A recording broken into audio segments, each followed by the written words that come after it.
guys, and welcome to my first Raw review, and this took place in Las Vegas. Now, from our previous Raw we had last week, this show needed to be improving because last week's show sucked, and in my opinion, I believe this Raw really did deliver. You know, we had returns, and we had some good matches. So we start off with CM Punk. He has a segment where he basically tells the WWE how, you know, basically an overview of what he has accomplished. And I'm sitting at home thinking, you know, that was the old CM Punk. And look at you now, you're the new CM Punk, and your character's really died out, and it's really frustrating for myself because I'm a big fan of CM Punk. And to see what he's accomplished, now look what he is now. You know, he's gone from something, basically he said, you know, he hates this kind of people, you know, the face of the WWE, John Cena basically. And now CM Punk, you know, is becoming that. It's not good to see. Really not good to see. He's not speaking his mind as much. But I was really happy to see he didn't start off with AJ, Daniel Bryan and CM Punk. And I think CM Punk's driven away from that feud now. And hopefully this is where CM Punk is going to get his mojo back and he's going to speak his mind. And he's going to be the CM Punk we all love. And then we get an interference with Big Show. He comes down telling us that in their match tonight, in the main event, it's Big Show versus CM Punk. Big Show is going to beat the crap out of him. And he's basically warning CM Punk that John Cena is going to cash in. He's going to take the opportunity and become the new WWE champion. So after the CM Punk and Big Show segment, we're then introduced to a poll. And it's a poll between the Intercontinental Champion, the United States Champion, and the Divas Champion. And this is where viewers can vote on what title is going to be defended on the Raw 1000th episode. And, you know, thinking about it, I was thinking to myself, right, I really want it to be Santino. We need that title to get off his damn waist, because Santino's a joke. He really is. He's killing that damn title, and it's not nice to see. So I was really hoping for that, but we obviously didn't get that, and I'll tell you later on in the video. So after the poll, we get a tag team match, a tag team title match, yes. And it was the Primetime Players versus the tag team champions themselves, Kofi Kingston and R-Truth. And I'm just thinking to myself, you know, why wasn't this at Money in the Bank? Or why is this going to be at SummerSlam, you know? But the match itself, you know, there were some good spots. There was especially the one where Kofi Kingston jumps from R-Truth's back, and he does a front flip over the top ropes and onto the Primetime Players. I thought that was a really good spot. I did give credit to that, and the result was Kofi Kingston and R-Truth, they retained their titles. And I'm just thinking, you know, the Primetime Players, you know, they're new talent. They haven't been booking very well, have they? They've got booked strong firstly, and now they're just losing their matches, you know. Money in the Bank, they lost the tag match then to Epico and Primo. Now they've just lost the tag team champions.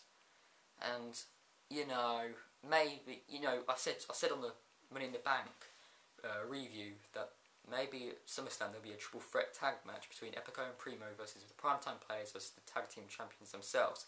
And I think it is going towards that way, you know. I mean, at the end we do see AW really frustrated with the result. You know, he's taking off his blazer, you know, arguing with the referee. But yeah, that's my verdict at SummerSlam. That's what I reckon will be booked on the match card. And I think it'll be really good, you know, for the tag team titles themselves. You know, they're going to be up for grabs. It's going to hype up the match, sorry. So I'm hoping that.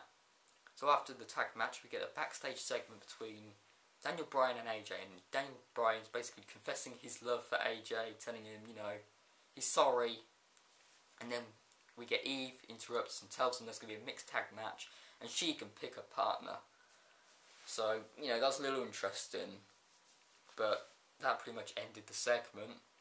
And then we get a video package, touts, that new tout social media website.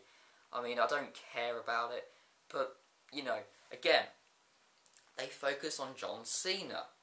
Oh, here's John Cena's first tout, let's take a look.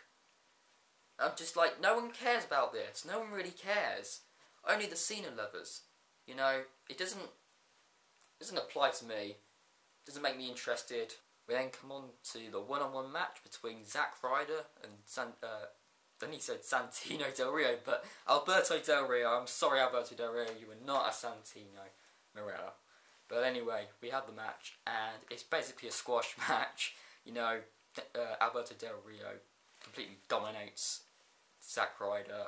Zack Ryder jobs for him, makes Zack Ryder tap out, and then after the match, after the bell rang, he continued on Zack Ryder's arm, and guess who's back? Rey Mysterio 619 is back in the house, and God, I was so happy. And I'm just thinking, why wasn't this? I was really thinking that it was going to be on the 1,000th episode of Raw, but there's enough going on for that as well. But it was so good to see Rey back in action. He comes down, Rey comes down to the ring. Alberto, starts punching him. Rey gets a few punches on him. We can see the 619, and we get Rey Mysterio pretty much celebrating. It was really good to see Rey back in action. You know, this is probably a possible feud between Alberto Del Rio and Rey Mysterio. Yes, we've seen it before, but it does make sense because what actually made Rey go out of action for so long is because of Alberto Del Rio, and it makes sense. So I'm okay with it, and I'm happy to see him back. And then we get the Heath Slater one-man band, or whatever it goes like. And he's against another legend, and, you know, whose music comes on? Rikishi.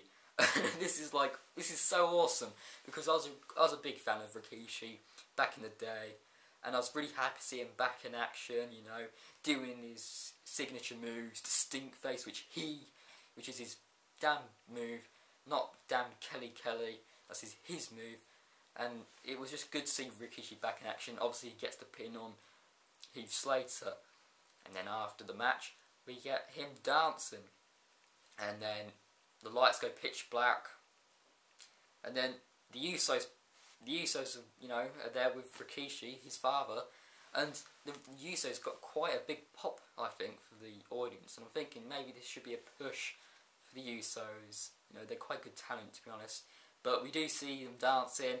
It was really good to see, you know, really good to see again, and I was really happy for this. I did mark it out, to be honest. Really happy to see it again, so yeah. So then we come to our mixed tag match, which features AJ and Daniel Bryan versus Even and a mystery partner. And she announces her partner, and it is the one and only The Miz, because he is awesome. So the match itself, it was a typical mixed tag match. I mean, you get Daniel Bryan and AJ winning because Daniel Bryan helps AJ get the win. But it was interesting to see what happens after. I hated the ending. But we have Daniel Bryan confessing his love again to AJ, and then actually pops the question, will you marry me? So AJ accepts, and I'm sitting at home and I'm thinking, oh God, oh no, why this?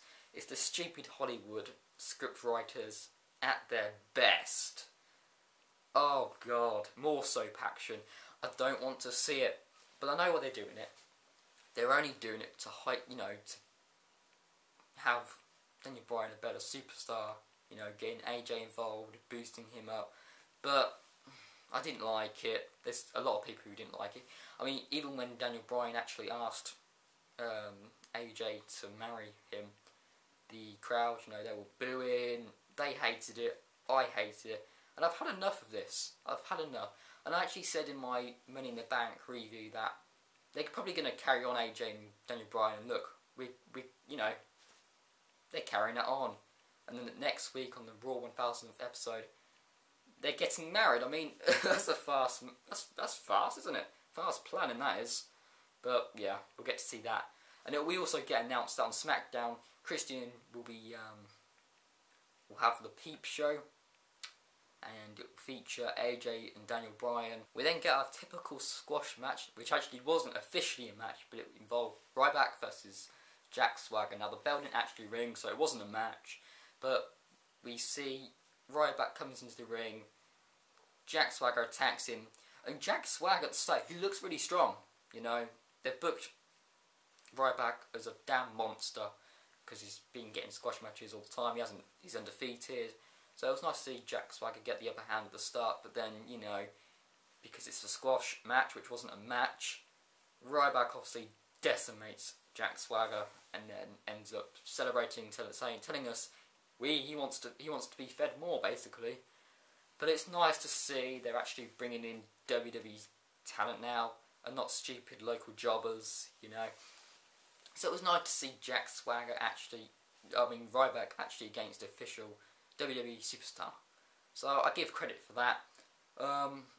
We then get a segment with Dolph Ziggler actually.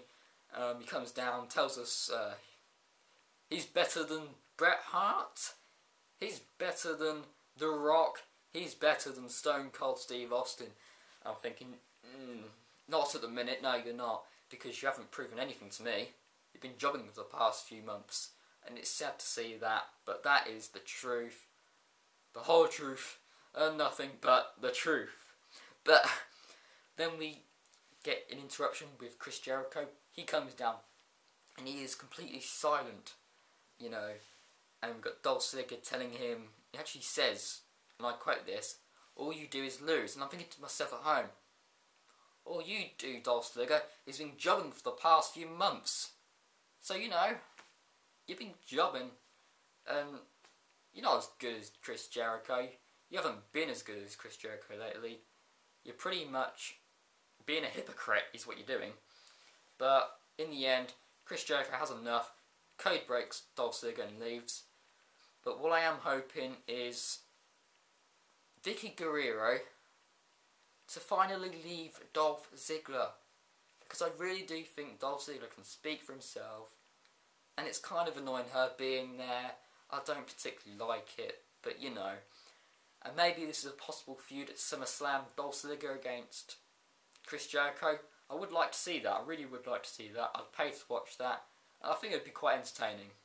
So we then find out the results of our poll, and we learn that Christian will be defending his Intercontinental Championship on the 1000th edition of Raw next week. And I was a bit annoyed Santino wasn't voted, because I want that championship off his waist, because he's making that championship look really unworthy and insignificant. It's a joke, it really is him holding that. So next week we'll see him doing his usual jokes, and then probably we'll see next week Christian versus Cody Rhodes 3. And you know, I don't really want Cody Rhodes to be against Christian's Intercontinental Championship, because he's going back to his mid-carder. He needs to push, he really does, because he's really talented. The guy's talented. I'm a big fan of Cody Rhodes, and I hope he gets that push. And then after we get a typical squash match between Brodus Clay and JTG. Brodus Clay gets the win, the end. And then we come to our main event, which is Big Show versus CM Punk. And yeah, it was a good performance by both guys. They both had their spots. You know, Big Show looked really dominant. He was dominating the whole match pretty much. And the result is Big Show pushes the ref out of the way. He gets disqualified, so CM Punk wins by disqualification. And then Big Show, you know, he's still attacking CM Punk, and then, you know, I was expecting this. Guess whose music comes on? John Cena.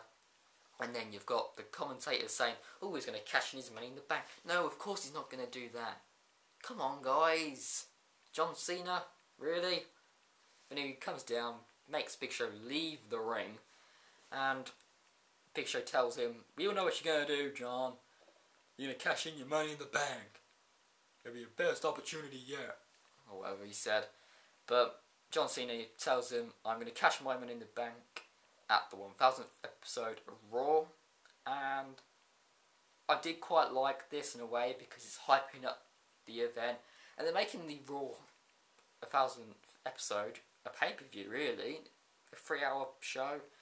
I'm looking forward to the event. But basically John Cena tells us that what will be happening. Then he shows us his big announcement, He gets the briefcase, whacks it around Big Show, tells us that's the announcement, well, before he told us that was going to be the announcement. And at the end we see CM Punk and John Cena staring off, and it was a nice way to end, you know, because these two guys are going to be at it at the Raw 1000th episode, and this will probably be our main event.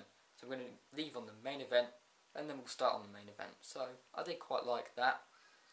So overall, I'd give the show about, I think I'd give it about 7.5, because I really love the return for Rikishi. I love the return for Rey Mysterio. You know, we've got someone back, you know. It's going to hype up SummerSlam, hopefully, a little bit. So I was glad to see them guys back. There was some crap what we got, which was not Ryback, sorry. It was a little bit of crap, but Brodus Clay and JTG, and you get more crap from Daniel Bryan and AJ, but hopefully it will end soon. So I'll quickly tell you my thoughts about the Raw 1000th episode. They're really building it up.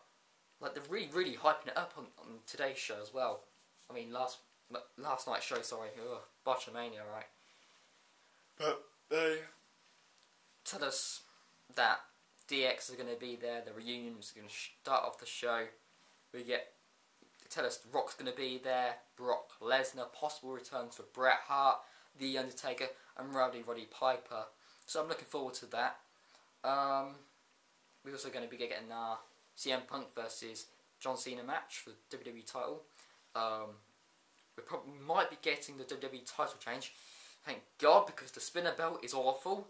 And it's all John Cena, you know. All John Cena that. And we'll also be getting our Intercontinental Championship match. We're getting Daniel Bryan and AJ wedding. So it's going to be a really packed show. And it's going to be 3 hours. And then the rest of the Raw is going to be 3 hours. So after that Raw, it's going to be the 1000th episode of Raw. After that show, it's going to be quite interesting, because at the minute I'm finding it hard to sit through 2 hours of it, and I don't know how it's going to captivate me with 3 hours. So yeah, that's my thoughts on the Raw 1000th episode. And also going back to last night's Raw, where was Kane? I don't actually know where Kane was, so please tell me where he was, please. Anyway, that's it for the Raw review. So I hope you guys enjoyed. Please feel free to subscribe, comment, like, and hit me with a message if needs to be. It would be much appreciated. So thanks guys for watching. I really appreciate it, taking your time. And till next time guys, see ya.